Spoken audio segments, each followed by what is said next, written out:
주님만 믿고 따르는 우리에게 약속하신 그 평안과 위로와 기쁨이 날마다 넘쳐나게 되시기를 바랍니다. 아멘. 오늘은 어린이 주일입니다. 축복으로 우리에게 주신 우리 어린 자녀들이 하나님께서 주시는 지혜와 건강으로 하나님을 경외하는 신실한 믿음으로 쑥쑥 자라나게 하시는 놀라운 우리들의 자녀의 장래가 되기를 바랍니다. 성경에서 어린이들에 관한 말씀들을 자주 하시죠. 특히 예수님께서 하늘 백성의 모습을 어린아이로 말씀하실 때들이 있습니다. 하늘 백성은 어린아이와 같아야 한다. 하나님의 나라에 들어가려면, 구원을 받으려면 어린아이 같이 되어야 한다. 그리고 그 어린아이의 특징을 자기를 낮추는 것으로 그렇게 말씀을 하시지요. 어린아이는 자기의 연약함을 잘 알기 때문에 자기를 내세울 수가 없지요. 그래서 모든 것을 다 묻고 가르침을 받아야 그 어린 것은 하나씩 둘씩 세상을 경험하고 성장해 가게 됩니다. 우리는 꼭 어린아이같이 낮추라는 말씀을 듣지 않는다 해도 우리들 자신의 부족함과 연약함을 날이 갈수록 더욱 깊숙하게 깨닫게 되고 새길 수밖에 없는 인생의 여러 가지 일들을 경험하고 살아갈 수밖에 없습니다. 그러나 우리는 어린아이와 같이 낮추라는 말씀처럼 우리들 자신을 낮출 수밖에 없는 이 세월 속에서 우리 주님이 우리를 자라나게 하시고 어른이 되게 하시고 부모가 되게 하셔서 하나님의 모습을 담고 하나님의 은혜와 사랑과 축복을 전하는 하나님의 사람으로 우리를 우뚝 세우시는 것을 또한 믿습니다. 우리의 연약한 부족함 앞에 우리가 낙심할 일이 아니라는 거죠. 어린 것이 자기가 모른다고 힘이 약하다고 그냥 나 인생 못 살겠어요 하고 포기하는 아이들 없습니다. 조그만 것, 새로운 것을 알 때마다 기뻐서 어쩔 줄 몰라 하고 자기가 경험하지 못했던 것을 경험하게 될 때 신이 나서 팔짝팔짝 뜁니다. 아이들은 자기가 모자라는 것을 부끄럽게 생각하지 않습니다. 자기들이 할 수 없다는 것을 가지고 상심하지 않습니다. 자기가 모르고 자기가 할 수 없는 것은 당연한 일로 그들은 생각하지요. 그러면서 한 걸음씩 한 걸음씩 그들은 배우며 성장해가는 모습을 우리에게 가르쳐 줍니다. 예수님 안에서 우리의 믿음의 세월을 살아가고자 할 때 우리들 자신의 연약함이 우리로 하여금 일어나지 못하게 만들고 다른 사람의 얼굴을 쳐다보지 못하게 만드는 그러한 경험을 우리로 하여금 하게 할 수도 있습니다. 그럴지라도 우리는 다시 일어서야 하고 다시 나아가야 합니다. 주님이 우리를 붙들어주고 계시고 주님이 우리의 삶을 이끌어가고 계시기 때문입니다. 어린 것들이 바로 어른 되지 않습니다.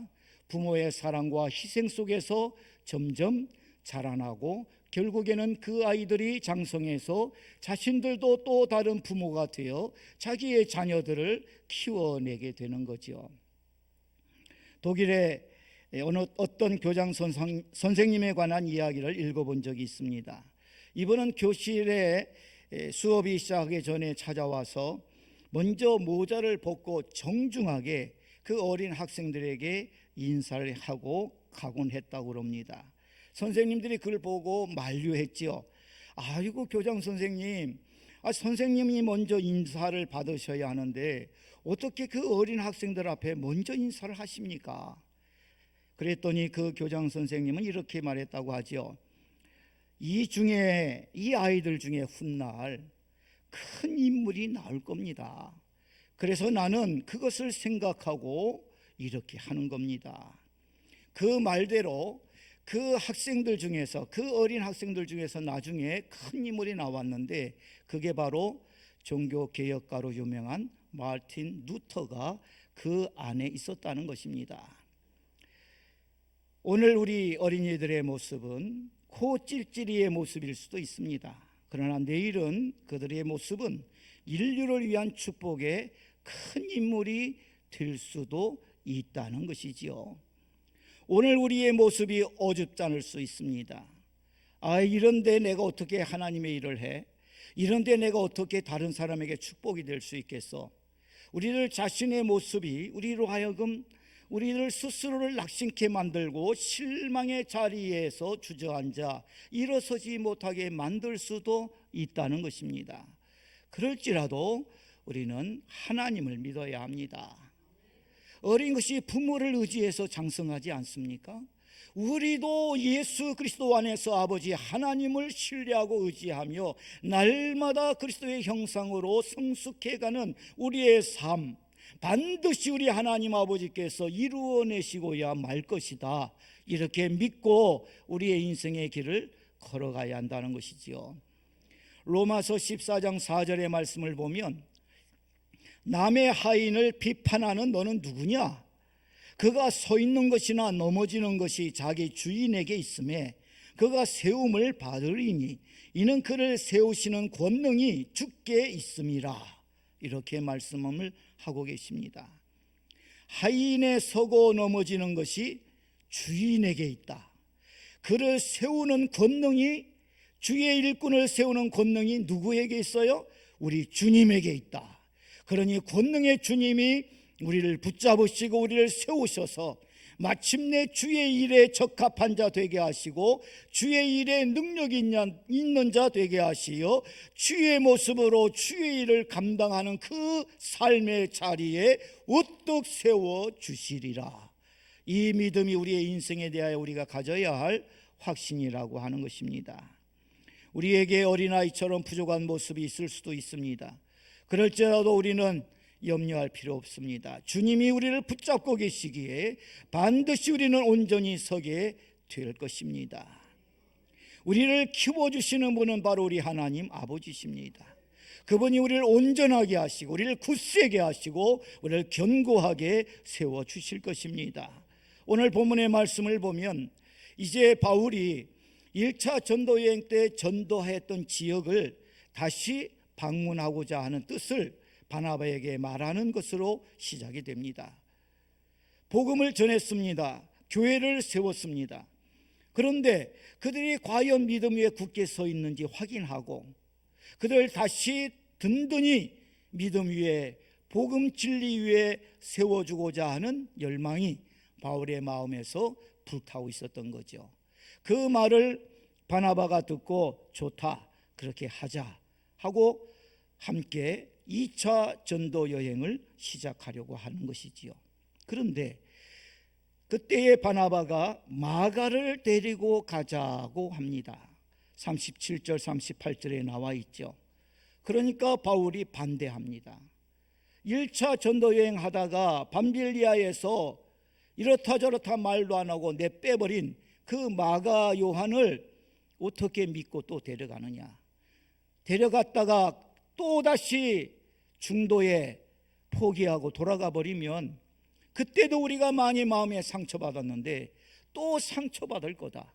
그러니까 데려갈 수 없다. 그렇게 거절을 하는 것을 우리가 37절 38절의 말씀을 통해서 볼 수가 있습니다. 바나바는 마가에게 다시 한 번 더 기회를 주고자 했습니다. 1차 전도 여행의 결과를 수리아 안디옥 교회에 와서 보고를 했지요. 그 보고를 한 그 내용들이 또 예루살렘 교회에서도 보고가 됩니다.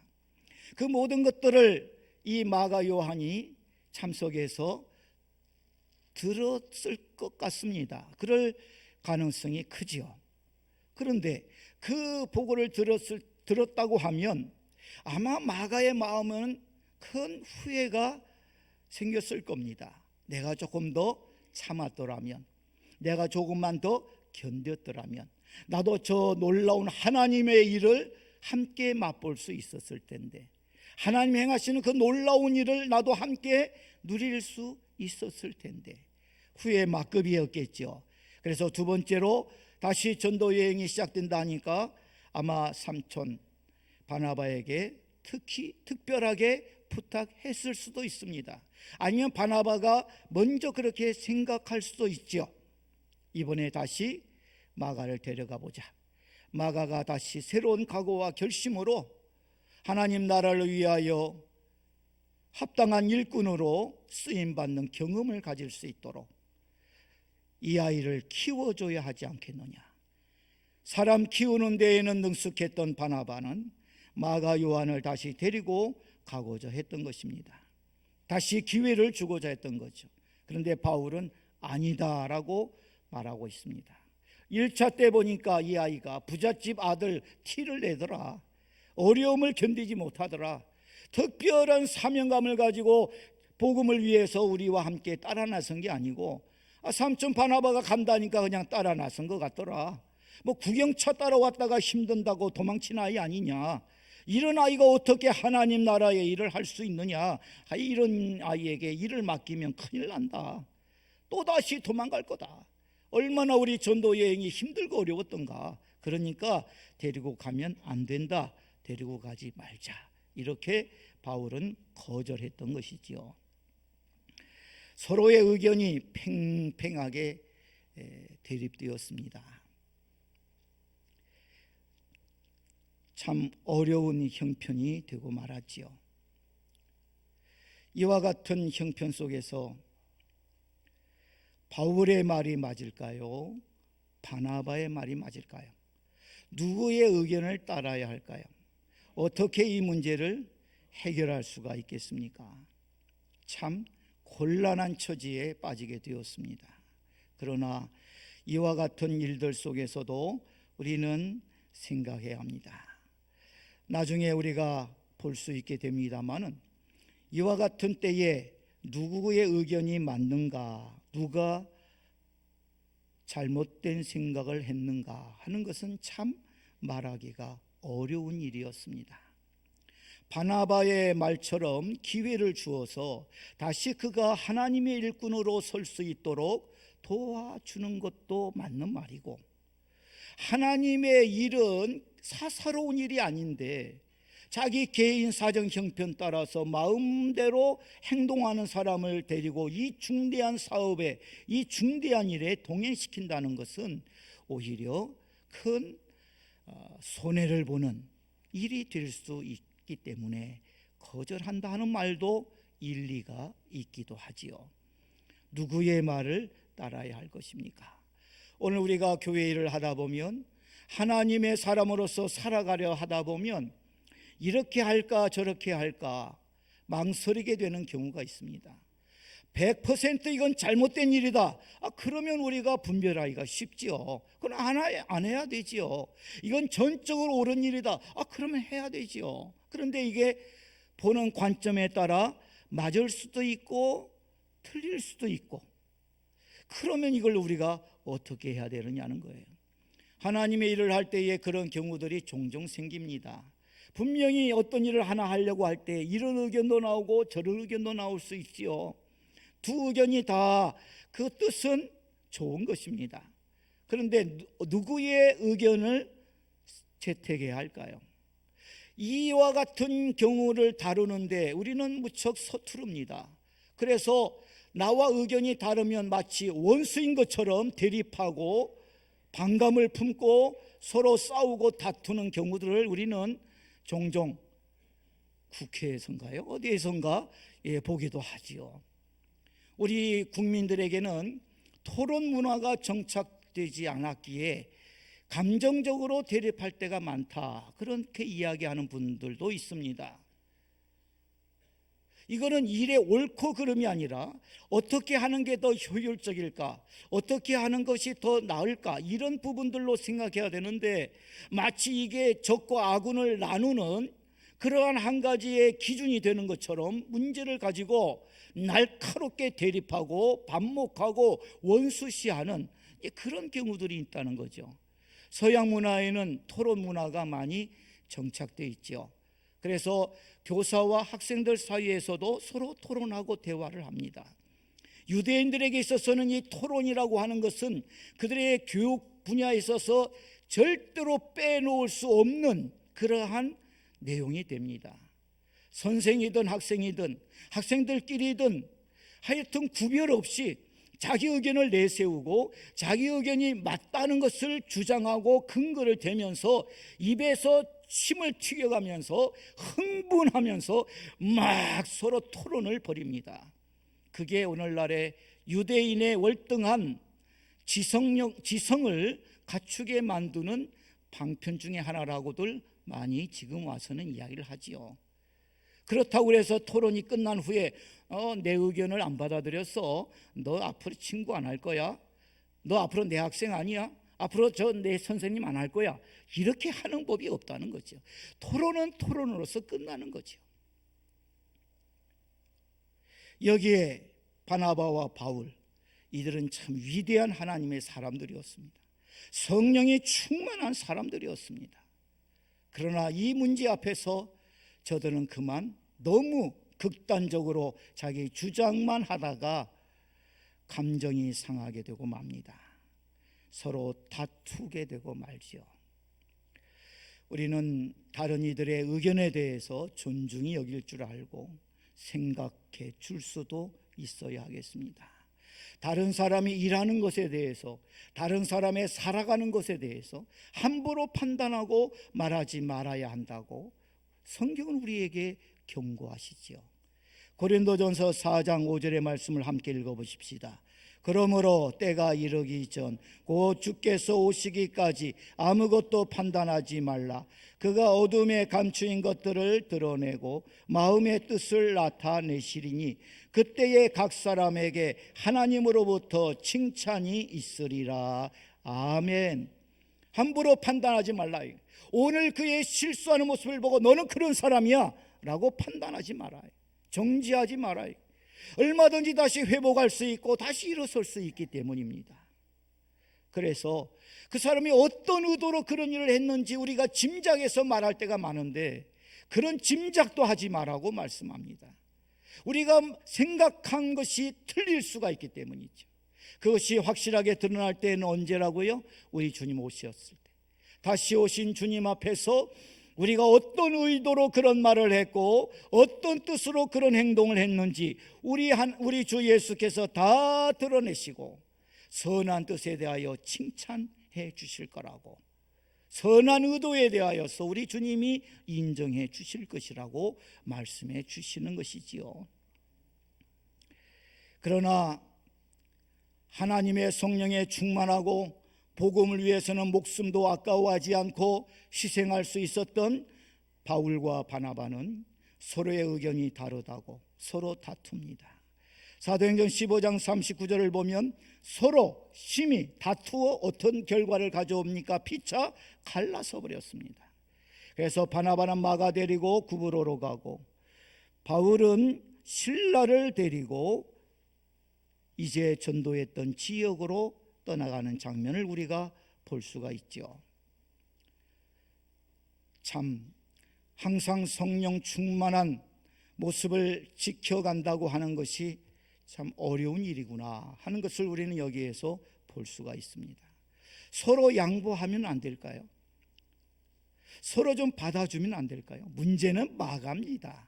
왜 그런 짓을 해가지고 이 바울과 바나바가 보통 사이입니까? 정말 서로 목숨을 주고 받을 수 있을 정도로 그렇게 가까운 사이지 않습니까? 그런데 그 둘 사이를 쫙 갈라놓은 사람 누구? 마가였습니다. 마가 때문에 그런 일이 생기게 되었습니다. 그런데 그와 같은 마가를 통하여 드러난 저들의 연약함, 저들의 덕스럽지 못한 모습, 그런 모습 때문에 그들이 그것을 항상 생각하고 그것 때문에 마음이 언제나 불쾌하고 그것 때문에 언제나 자신들이 후회하면서 하나님의 일에 지장을 받았다면 오늘날 우리가 읽고 있는 사도행전의 16장 이후의 이야기는 볼 수가 없게 되었을 겁니다. 그와 같은 저들의 연약함이 있었고 부족함이 있었지만 우리 주님은 그들을 향하여 그런 문제로 따지지 않았습니다. 오히려 우리 주님은 그들의 부족함을, 연약함을 용서하시고 용납해 주시고 그들을 통하여 자기의 일을 계속해 가시는 것을 우리가 보게 되죠. 하나님의 생각은 우리의 생각과 다릅니다. 우리는 이거는 용서할 수 없어, 이거는 회복될 수 없어. 이거는 여기서 끝장을 내야 돼 라고 생각하고 말하고 싶어지는 일들이 많지만 우리 주님은 그렇게 하시지 않는다는 거죠. 이사야 55장 7절에서 8절의 말씀을 읽어보겠습니다. 악인은 그의 길을, 불의한 자는 그의 생각을 버리고 여호와께로 돌아오라. 그리하면 그가 긍휼히 여기시리라. 우리 하나님께로 돌아오라. 그가 너그럽게 용서하시리라. 이는 내 생각이 너희의 생각과 다르며 내 길은 너희의 길과 다름이니라. 여호와의 말씀이니라. 아멘. 하나님의 생각을 붙드시기 바랍니다. 우리의 부족함과 연약함과 어리석음이 있어도, 어린아이와 같은 유치한 우리의 말과 행실이 있어도 우리 주님은 얼마든지 용서하시고 용납하시고 우리를 다시 일으켜 주시는 분이시라는 것이지요. 우리는 그 모습을 사도행전 15장에서도 보게 됩니다. 그게 41절의 말씀 속에 이렇게 기록됩니다. 바울이 신라와 함께 2차 전도 여행을 시작하여 이전에 다녔던 지역으로 먼저 찾아가게 되었을 때, 그것을 성경은 수리아와 길리기아로 다니며 교회들을 어떻게 하게 했어요? 견고하게 했다고, 교회들을 굳건하게 세워줬다고 말하고 있는 것을 우리가 볼 수가 있습니다. 우리 같으면 바울이 어떻게 보면 좀 속 좁은 사람인 것처럼 생각을 할 수도 있습니다. 자기를 어떻게 바나바가 위해줬는데, 성도들이 다 그를 믿지 못해 줄 때 바나바가 바울을 믿어줬잖아요. 그리고 예루살렘 교회에 소개도 시켜줬잖아요. 그가 사역할 수 있는 토대도 만들어줬잖아요. 어떻게 보면 바나바는 바울을 키워준 사람이라고 할 수 있습니다. 그런 바나바에게 바울이 아무리 자기가 옳다 해도 그럴 수가 있는 겁니까? 어떻게 보면 우리는 바울에 대해서 그렇게 생각해 볼 수도 있습니다. 물론 그의 의견이 옳을 수도 있습니다. 공적인 일에 사사로운 감정이 끼인 것처럼 바나바의 행동이 비춰질 수도 있습니다. 그러나 바울이 너무 냉정한 것은 아니었던가? 게다가 다투고 갈라설 필요까지 있었을까? 바울은 참 좀 과격한 성격의 사람이었구나, 우리가 이렇게 짐작하게 되죠. 그렇다고 해서 하나님께서 그 바울을 쓰지 않으셨는가? 하나님이 그래도 그 바울을 사용하셨더라. 그것이 사도행전 15장 41절의 말씀이 우리에게 의미하는 바가 되겠습니다. 그들이 싸우고 다투고 헤어졌습니다. 선교 여행에 아주 큰 위기가 닥쳐왔습니다. 그런데 그 위기가 오히려 복음을 위해서, 하나님 나라 확장을 위해서는 더 큰 일을 이루는 과정이 될 수가 있었더라는 것입니다. 인생들은 실패했고, 인생들은 연약했고, 인생들은 부족했지만 하나님 그런 부족한 우리 인생들을 붙들고 사용하셔서 자기의 역사를 계속해 가시고 자기의 뜻을 이루어 가시더라는 것입니다. 하나님의 일을 하는 사람들, 그 사람들은 완전한 사람들이 아닙니다. 완전한 사람들이어야만 하나님의 일을 할 수 있다고 말한다면 하나님 나라의 일은 아직도 시작이 될 수가 없었을 겁니다. 부족해도 연약해도 하나님이 붙들고 사용하셔서 자기의 뜻을 이루어 가시고 자기의 일을 이루어 가시는 것을 우리는 복음의 역사 속에서, 성경의 기록도 하나님의 선교의 모든 페이지들 속에서 찾아보게 되고 발견하게 되는 거죠. 우리나라의 교세가 굉장히 급격하게 신장되었습니다. 그런데 처음에는 장로교가 하나였죠. 근데 좀 있다가 보니까 장로교가 나뉘어지기 시작합니다.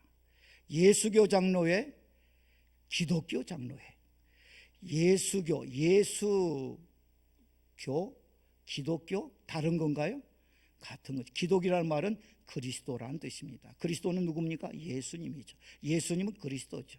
예수교 장로회, 기독교 장로회. 이게 성결교로 계속합니다. 예수교 성결교회, 기독교 성결교회. 이게 자꾸 그런 식으로 교회들이 갈라지기 시작합니다. 뭐 꼭 그런 것만 있는 게 아니잖아요. 뭐 여러 교단들, 교파들이 막 생깁니다. 왜 이런 교파가 많이 생기나? 세상 사람들도 눈을 찌푸릴 그런 일들도 역사 속에서, 우리 한국교회 역사 속에서 자주 발생했습니다. 그렇게까지 할 필요 있을까? 아이고, 저럴 수가 있을까? 그래서 우리는 생각합니다. 저는 어렸을 때 제가 속한 교회와 교단을 매우 자랑스럽게 여겼습니다. 우리만 제일 잘 믿는 교단이고 교회라는 자부심이 대단했더랬습니다. 그래서 다른 교단, 다른 교회가 잘 되는 것에 대해서, 잘 된다는 말에 좀 어폐가 있습니다만, 막 교세가 커지는 것에 대해서 한쪽 마음으로 좀 섭섭했습니다. 하나님, 신사참배를 거부하고 믿음을 지키다가 죽거나 또는 몸이 잘못되었던 그 신앙의 순수한 선배들의 후손으로 우리가 배우고 자라고 있는데, 어떻게 우리들은 아닌데 저 사람들은 저렇게 많이 모이고 잘 되는 것처럼 보입니까? 그럴 때에 위로해 주는 것은, 하나님을 잘 믿는 사람은 원래 숫자가 적다. 우리 주님 따라가는 사람은 좁은 길로 걸어가는 사람들이다. 뭐 이런 말씀들, 순교의 그 길을 너무 험하게 따라 나서는 사람이 많지 않기 때문에 그렇다. 그런 말들로 위로를 삼으면서 그나마 버텼더랬는데, 세월이 지난 후에 보니까 그 자부심이 여지없이 부서지는 것을 보게 되었습니다. 나만, 우리만, 우리 교회만, 우리 교단만 예수님을 잘 믿는 게 아니었습니다. 오히려 더 하나님 사랑하고 복음 진리에 충성하고 그 나라 위하여 희생하고 헌신하는 이들이 눈앞에 들어오기 시작했습니다. 편협한 마음, 그로 인한 받은 고통의 세월이 있었습니다. 그 편협함을 깨트리기 위해서라도 우리 하나님께서는 자기를 찾는 자들이라면 누구에게나 만나주시고, 자기에게 은혜를 구하는 자들에게 그 은혜를 부어주시는 역사를 이루어 오셨던 것을 우리는 확인하고 보게 되는 거죠. 하나님은 우리가 잘하고 있다고 생각될 때만 함께 하시는 분이 아니십니다. 우리가 잘못했다고, 사람들 앞에 설 수 없다고, 다시는 하나님의 일을 내가 할 수가 없겠노라고 말할 수밖에 없는 형편이 있을지라도 주님은 우리와 함께 하시고 우리를 도우시는 분이십니다. 1부 때 이런 찬양을 같이 불러보았습니다. 하나님은 너를 만드신 분, 너를 가장 많이 알고 계시며, 하나님은 너를 만드신 분, 너를 가장 깊이 이해하신단다. 하나님은 너를 지키시는 분, 너를 절대 포기하지 않으며, 하나님은 너를 지키시는 분, 너를 쉬지 않고 지켜보신단다. 그의 생각 셀 수 없고, 그의 자비 무궁하며, 그의 성실 날마다 새롭고, 그의 사랑 끝이 없단다. 하나님은 너를 원하시는 분, 이 세상 그 무엇 그 누구보다 하나님은 너를 원하시는 분, 너와 같이 있고 싶어 하신단다. 하나님은 너를 인도하는 분, 광야에서도 폭풍 중에도 하나님은 너를 인도하는 분, 푸른 초장으로 인도하신단다. 그의 생각 셀 수 없고, 그의 자비 무궁하며, 그의 성실 날마다 새롭고, 그의 사랑 끝이 없단다. 하나님 우리를 만드셨습니다. 우리와 함께 하십니다. 우리를 지키시고 우리를 기뻐하시고 우리를 사랑하시고 우리를 통하여 자기의 모든 이루고자 하시는 선한 뜻 다 이루시고야 말 것입니다. 우리가 넘어질 때마다 하나님 말씀 기억하고 다시 일어나십시다. 시편 37편 24절의 말씀을 함께 읽겠습니다. 그는 넘어지나 아주 엎드러지지 아니함은 여호와께서 그의 손으로 붙드심이로다. 아멘. 다 잊어버려도 우리는 이 말씀을 붙드십시다.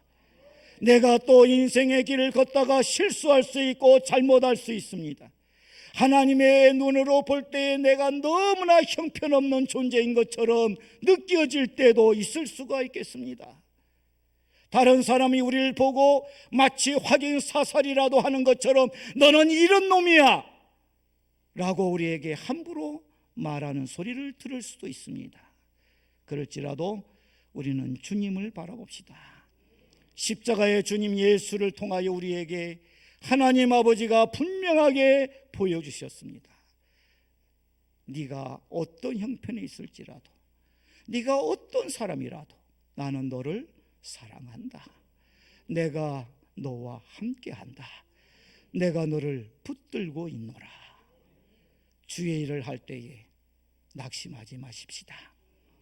어린아이가 부모 의지하여 유치함 속에서도 마음껏 웃고 자라나듯이 하나님 아버지의 품 안에서 우리 어리석음과 부족함이 있을지라도 마음껏 노래하고 찬양하고 감사하고 큰 소리 치면서 살아가십시다.